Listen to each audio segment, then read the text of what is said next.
Hello, everyone, and welcome to the screening and discussion of our film, 2000 Jewish Kidnapped Children. My name is Dara Jeffries, and I'm on the board of the Jewish community of Oporto. We are the ones that promoted the film in partnership with the Hispano-Jewish Foundation of Spain. I'm delighted to be joined today by very distinguished panelists who I'm sure you will enjoy listening to. First, we have Luis Ismael. He's the director of the movie, and he's worked with us on all our previous films. He's a Portuguese producer, director, and founder of the largest producing company in the north of Portugal, Lightbox. He produced and directed several feature films in a variety of genres, which is very unusual, from comedy, action, and historical. He did our movie, Sefarad, the story of the Jewish community of Porto, with a focus on Captain Barros Basto. He did 1618, which is the story of the Inquisitioner's visit to Porto, and to date, the most awarded Portuguese film ever, I should add. And a film we premiered just last year, 1506, which is another sad story that tells the story of the Lisbon massacre of Jews. He has produced and directed projects for Amazon Prime Video and Portuguese national television, but he's particularly well known and beloved in Portugal for a comedy series he directed and starred in, so a complete contrast to this kind of film. And they are amongst the most top-watched Portuguese films of all time, even surpassing international blockbusters. And in fact, their success is currently a subject of study at various film schools. So welcome, Luis. I'm Hello. also delighted to, hi, Luis. I'm also delighted to welcome to our discussion today, renowned and best-selling author, Richard Zimler. Richard's novels have been translated into 23 languages and have appeared on bestseller lists in 13 different countries, including the USA. He's been nominated and won prizes for his fiction in various countries, including the USA. 5 of his novels explore the lives of different branches and generations of a Portuguese Jewish family. And they are The Last Kabbalist of Lisbon, Hunting Midnight, Guardian of the Dawn, The Seventh Gate, and his most recent work, The Incandescent Threads, was a finalist for the 2022 National Jewish Book Awards in the US. Richard has lived in Portugal since 1990 and has both Portuguese and American nationality. And you should know that in 2017, he was given Portugal's highest award, the Medal of Honor, for his contributions to the cultural life of the city and his adopted country. He has lectured about his own works, Jewish history and Kabbalah, at hundreds of schools, libraries, bookshops, cultural centers, and museums over the last 30 years. And I must give a plug to his books because I've read them all and they are phenomenal. So please go and get them. So now to Genie. Very pleased to have with us Genie Milgrom. Genie was born in Havana, Cuba, into a Roman Catholic family of Spanish ancestry. But in an unparalleled work of genealogy, she was fully able to document her unbroken maternal lineage going back 22 generations, as far back as 1405, to her Jewish ancestors in pre-Inquisition Spain and Portugal. She's the past president of the Jewish Genealogical Society of Greater Miami, past president of the Society for Crypto-Judaic Studies, and the author of My 15 Grandmothers, as well as other books that include recipes, which I have read and are great, from her grandmothers. She brings awareness to the topic of people tracing their Jewish roots to the time of the Inquisition and that are returning to Judaism.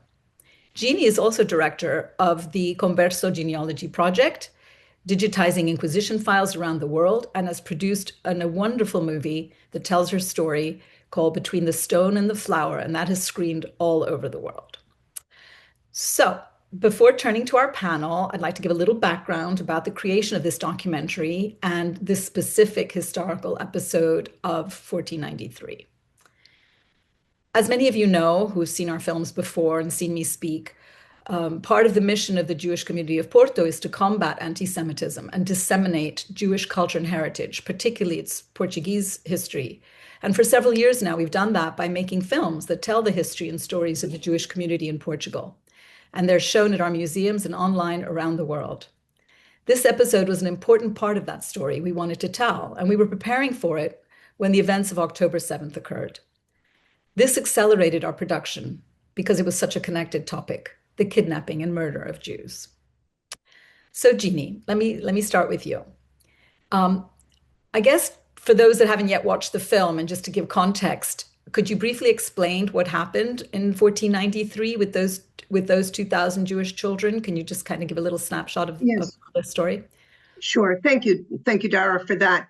So in 1493, many families worked their way over from Spain into Portugal. They were given a couple of months to come up with 8 cruzados, the monetary unit at the time, per head to stay in Portugal. But in the beginning, they were just able to stay there, and the king let them stay there. When the time came to fork over these 8 cruzados, many of them did not have the money to do so.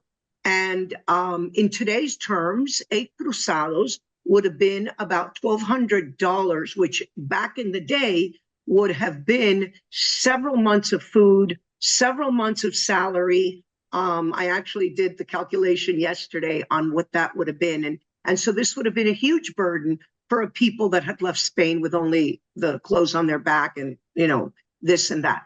So as a result, the king was very angered and fueled on by the church. The king was very angered, and they literally kidnapped 2,000 Jewish children, put them on ships, and sent them to the isolated island of Sao Tome, expecting it was an empty island. I mean, alligators, nothing. I mean, an island like barren and prisoners. And on the way, many of the children died. They didn't make it there. And I believe at the end of the day, maybe 600 or 700 of those children survived. Genie, you've been to Portugal many times and even written books and the movie about your ancestors and life in Portugal. Did you know about this dark episode of Portuguese history? I actually have learned a lot via the movies that were done by you, by Luis, by the community, because my family lived in areas that were very remote at the time in Bragança. Even though there were many Jewish families, they were traders, they were shoemakers, and so they lived in these villages, and they would sell their wares in Évora and Coimbra, where they were eventually caught.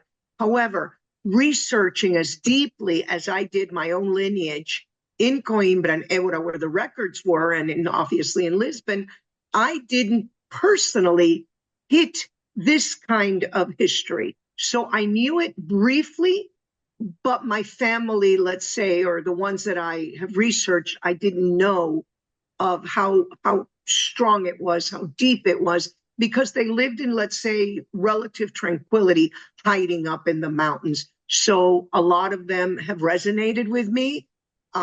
It pains me because I know that my ancestors in one way or another were there. But although I knew it only superficially. And especially this movie really drove it home for me. And, we hardly knew about it, and certainly it's not included in education. And I don't think very many people in Portugal know about this dark time in their history. Why do you think that is, Jeannie? I think that in most of the larger cities, Dara, that I visit, let's say not just Portugal, but let's say in the Canary Islands, I mean, they have whitewashed and painted over the Inquisition building. Last year I was in Évora in Portugal, and what was the Inquisition building, where I personally saw some of the torture equipment and I saw a lot of the things, they were literally painting over everything and making it a museum of modern art. So I think this whitewashing in Portugal and Spain is a very common thing nowadays, and in general. You want to whitewash dark history. So that is why I think that your work is so important. Was there anything in particular? Well, we were discussing that this was quite new to you, and you were saying that you learned a lot. Is there anything in particular that caught your attention or that was new to you that you would point out? I had always thought, and again, because what I studied on a scholarly level was in the north, was in little villages, was near the river, was relative tranquility, even though they were hiding underground, practicing. I think that it was the faces, the violence of the Catholic Church, and that's what struck me the most. I mean, the hatred. I think, Luis, you did an amazing job in that.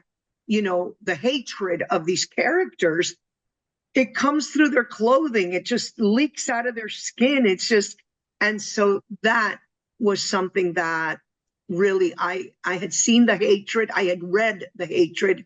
I had not seen the hatred. And that was very impactful, I believe.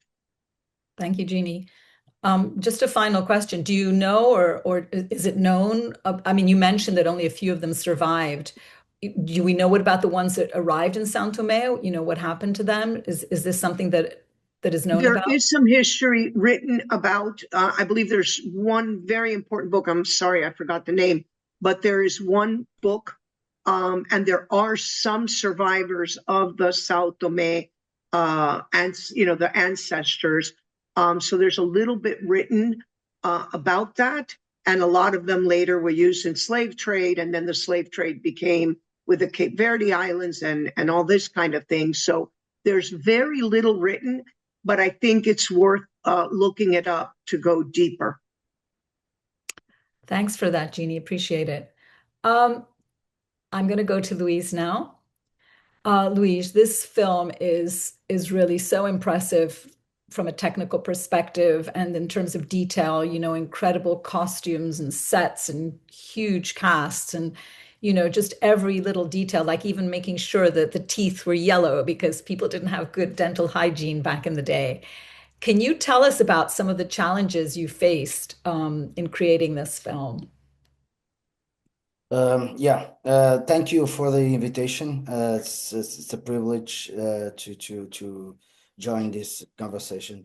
For me, the challenge, the biggest challenge was to um, getting to the children, using the best actors, children actors, and most of all, trying to describe the feeling of the children involved in this chapter. And we also have logistical concerns, like we built a deck of a carriage ship, and also a cargo hold, because we don't want the children to be exposed to the elements. So we rehearsals several times, and on the shooting, we used to make the spaces uncomfortable for them, using water and mud, and the children was reacting to this kind of stuff. So in the beginning, they were comfortable, but then with the water and mud, and also they were kept in this location, and also they began to feel a little bit of the conditions of that ship travel. Also, we went to Saint Tomé Príncipe Island to get some shots, some footage from the island. And for us was a big challenge, because we didn't want to put some pressure in the children, but I'm going to tell you, in the storm, we use a lot of water, and we cannot heat the water because of the release of the smoke of the water. So we use real water, and was the biggest challenge to make the children be involved in that situation, and that was our main challenge. First of all, the well-being of the children, and that was really. We took several months to plan everything. Also, we have people when we are preparing the light, children. We have a team of persons that were playing with them. Also, they have a PlayStation, food, and all that stuff, because it's small children and they need to be entertained. And that was the main challenge. First, the children was a big challenge. How many children did you have altogether in the cast? Well, we have like 100 children in several days. The only day that we shot in an exterior is on on the arrival of the boat.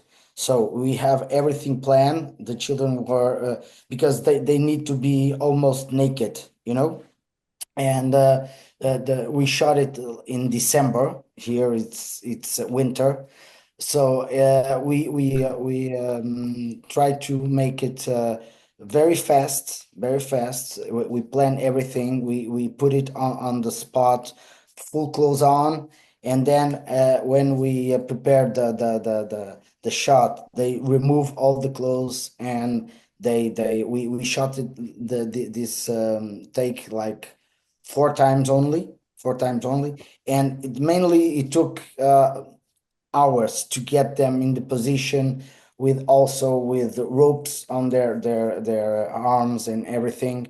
And we put a large green screen for them because the floor it's a stone, like medieval stone.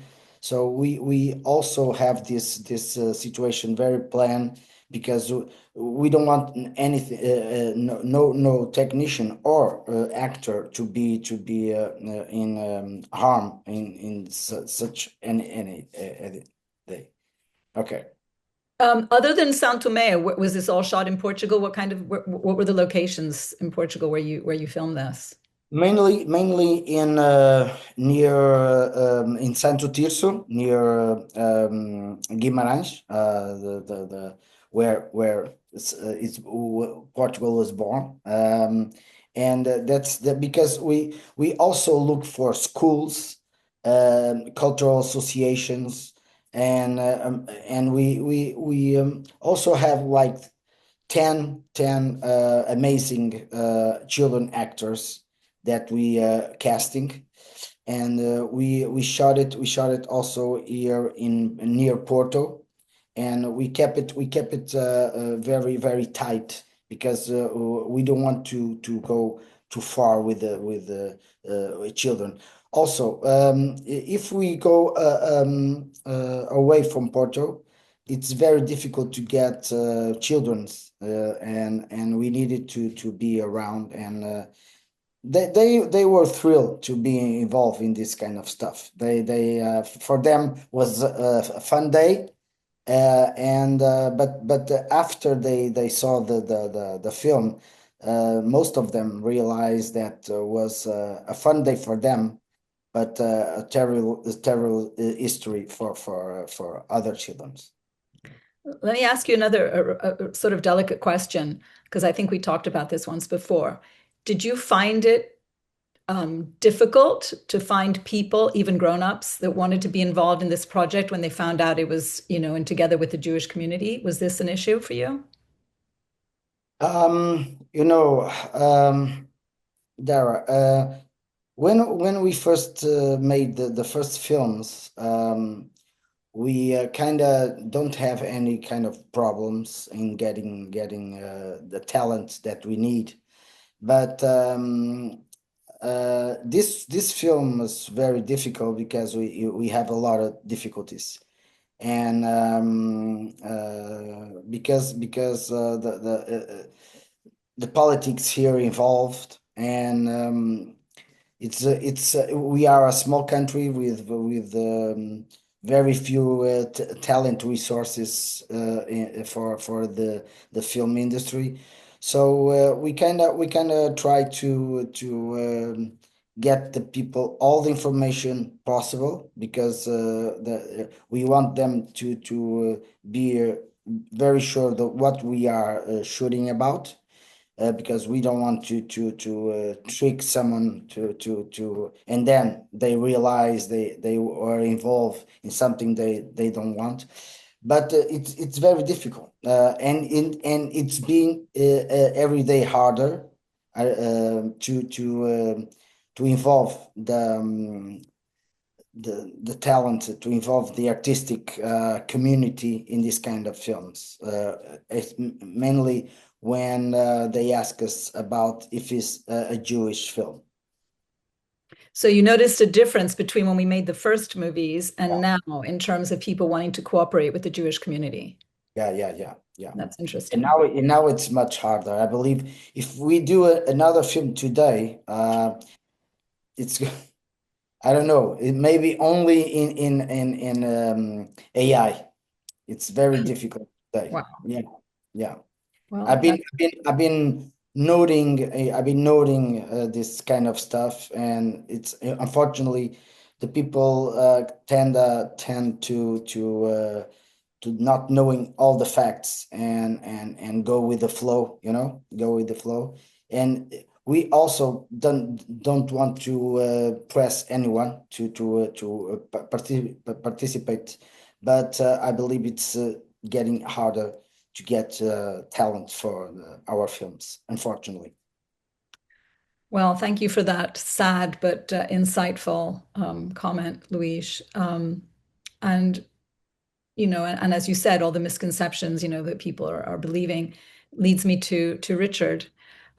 Richard, you've written and studied this period in history, and I'd be very interested in you talking a little bit about the context of what it was like for Jews in Portugal at the time. For example, Genie was talking about it earlier.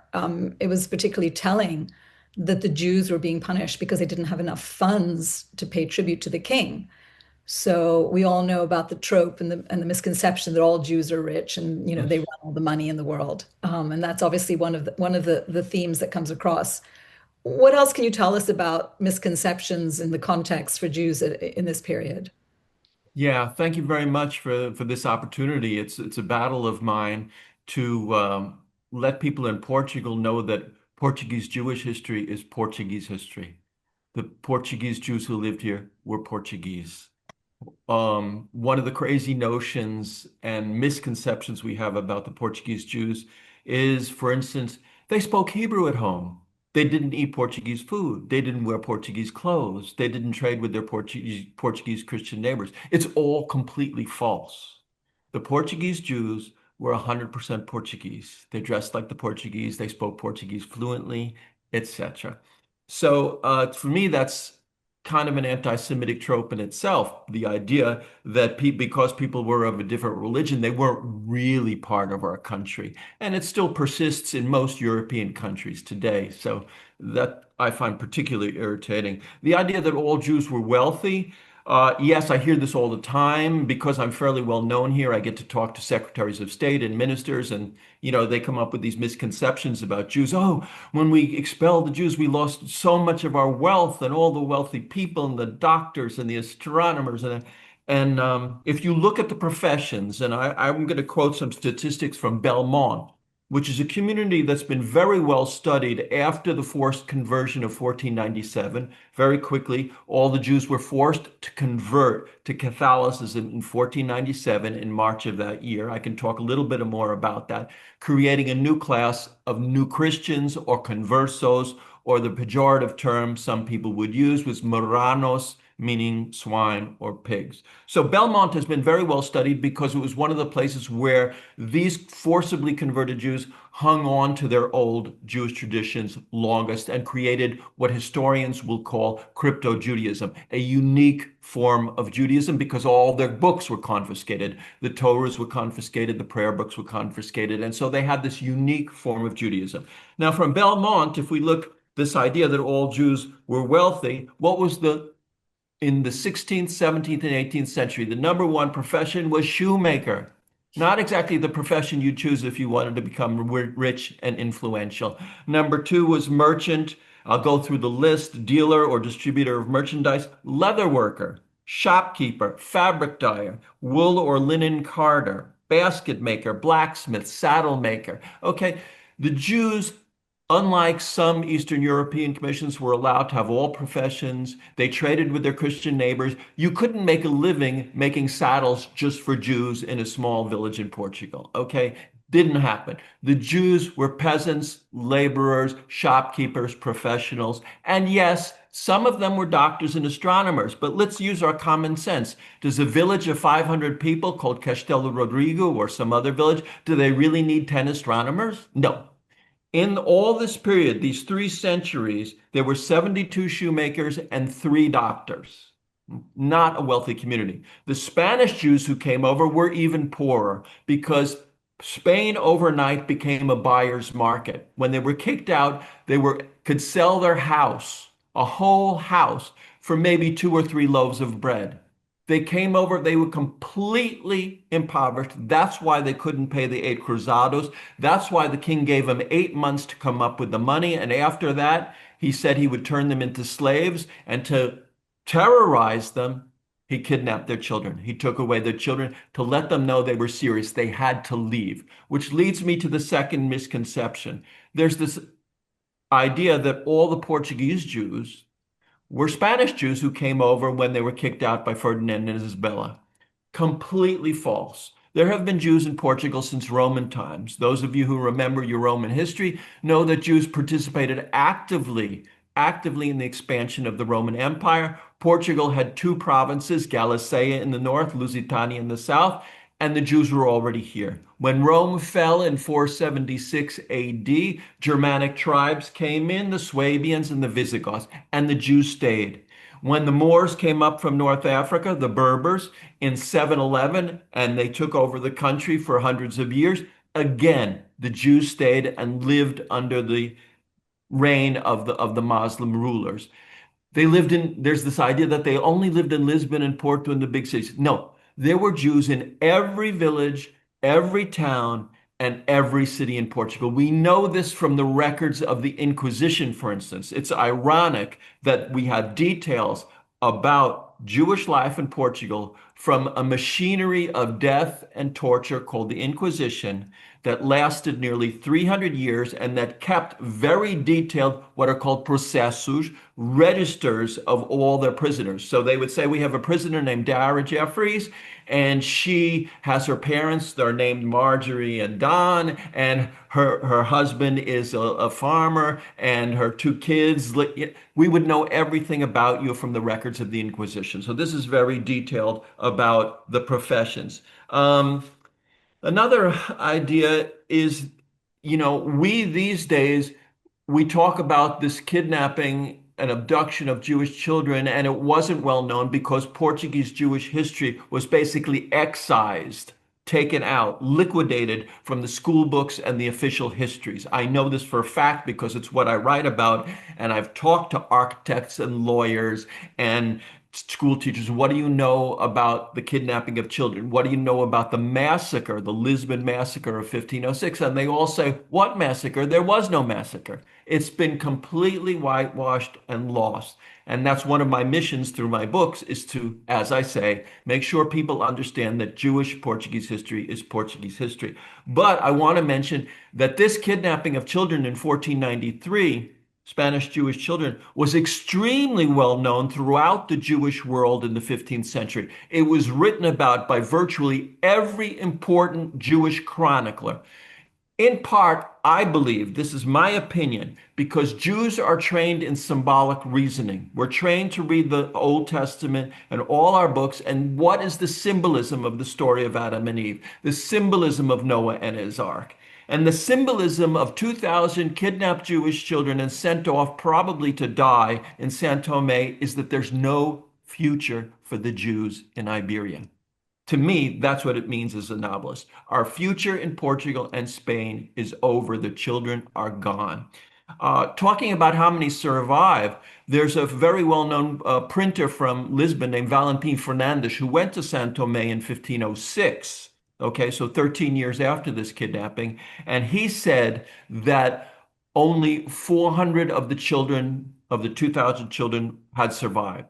How many survived after 1506? I don't know. I don't think anyone knows. There's a local oral tradition that some of them intermarried with local people. If we had genetic studies, we could possibly find Jewish Sephardic markers in people today. So there's 2 more misconceptions I'd like to talk about. The first one is that it's true that King Manuel ordered the expulsion of the Jews in December of 1496, and he gave them 10 months to sell their assets, pack up their belongings, and leave. But that never happened. In March of 1497, so 3 months later, he invited all the Jews to come to the main ports, to Lisbon, Porto, and Faro. And he said he'd have ships waiting to take them to where they would find safety, mostly in the Ottoman Empire, because the Jews were welcomed in the Ottoman Empire by Sultan Bayezid. But the Jews came to these ports, and instead of being ushered onto the ships and sent off to welcoming destinations, they were trapped, they were corralled, they were arrested, and they were forcibly baptized. It's estimated that 20,000 Jews in Lisbon alone were baptized, forcibly baptized, and from that moment on, they became what we call new Christians. Now, this is extremely important for Portuguese Jewish history, because when they were Jews, the church had, in theory at least, no power over them. They couldn't determine their prayers, whether they would go to Mass.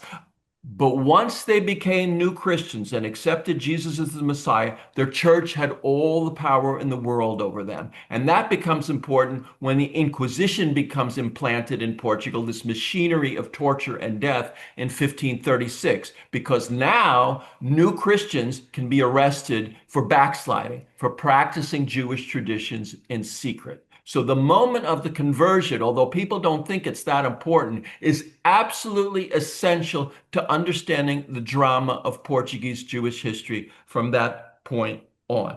Now, the last one I want to talk about is probably a little less serious. The last misconception is that we have this idea in Portugal that when the Jews were forcibly converted, they took the names, they were forced to take Christian names. So somebody named Yeshua ben Isaac would become Pedro Vasconcelos. Okay. Now, we have this idea that they took the names of plants and animals. In Portugal, for instance, Pereira means pear tree, Oliveira, olive tree. And it's widespread among the Portuguese. In fact, since I'm well known here, people will come up to me all the time and say, "Oh, I must have Jewish blood in my family because my great-grandfather was a Pereira." And I don't have the heart to tell them that this is completely and totally false.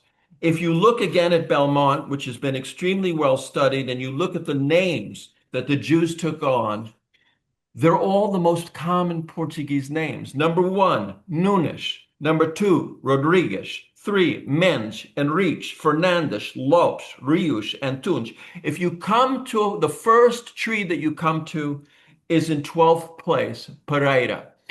If you study all the statistics, and I've done it, 97.6%, almost 100% of the Jews in Belmont, when they were converted, took names that had nothing whatsoever to do with plants and trees and flowers. Now, this puts me in something of a dilemma because for the first time in Portuguese history, maybe until very recently, and the events that Luis spoke about, people actually took pride in telling me, I think we have some Jewish people in our family back in the 17th and 18th century because their names, it was Oliveira, it was Silveira.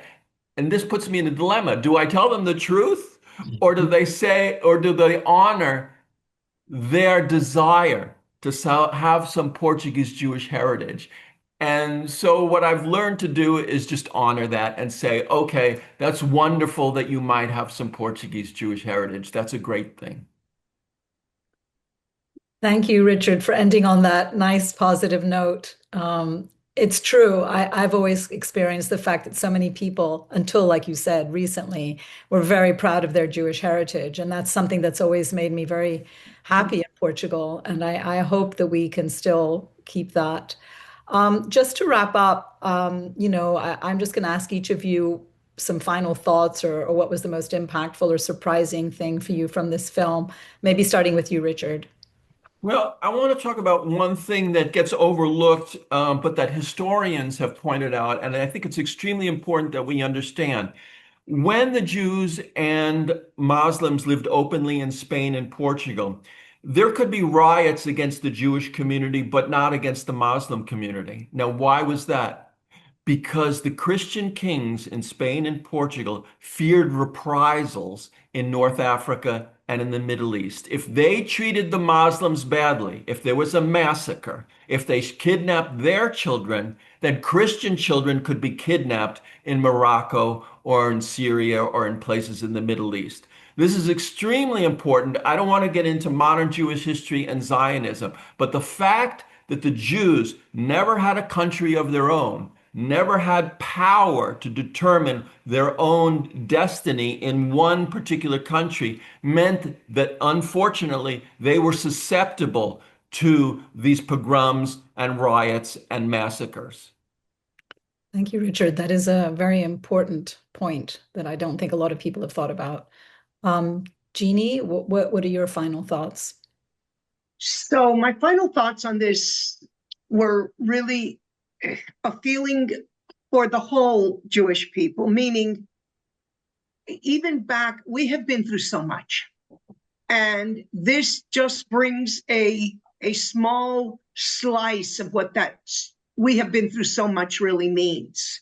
And there's so much that hasn't been put into film or studied. It's not, yes, we understand the Inquisition, but this is a slice of the horrific kinds of things that have been done to Jews, against Jews forever. And it just drove that right home to me, that it is that kind of hatred that builds up over centuries that eventually leads to something like October 7th. That is really, that hit it home for me, how even just a quotidian day of life when this happened, and probably multiplied times thousands around the world. And that hit home to me when I saw the alligators in the Sao Tome scene. That is when it hit home for me. Thank you, Jeannie. And finally, Luis, any thoughts? Well, as a Portuguese, I was shocked to find out in several projects that I made with the community. That is, there is information, but we have to find it. And I never learned anything of this in school.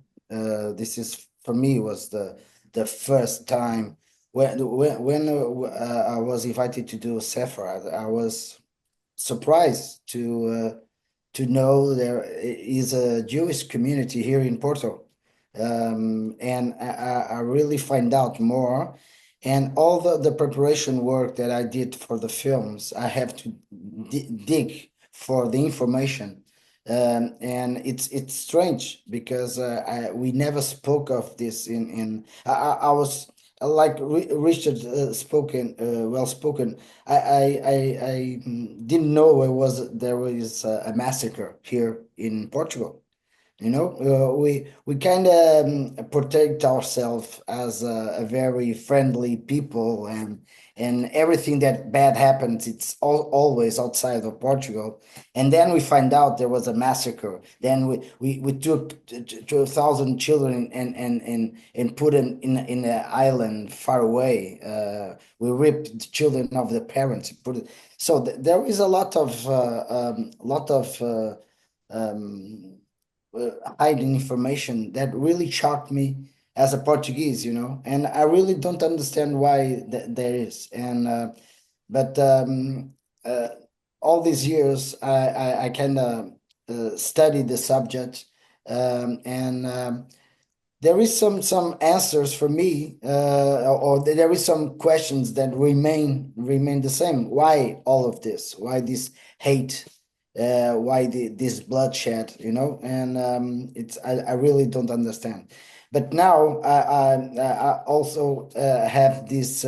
As a director, I see with all this problem in Gaza and all the stuff. I see history repeat itself, and now I kind of understand stuff, but the main event, it's the main question that I always ask is why this hunting, why this persecution, Really don't know. Really don't know. And it's very strange for me as a Portuguese that has three little girls to see there is a chapter in the Portuguese history that we took children from their parents and drove them away to a far and distant island.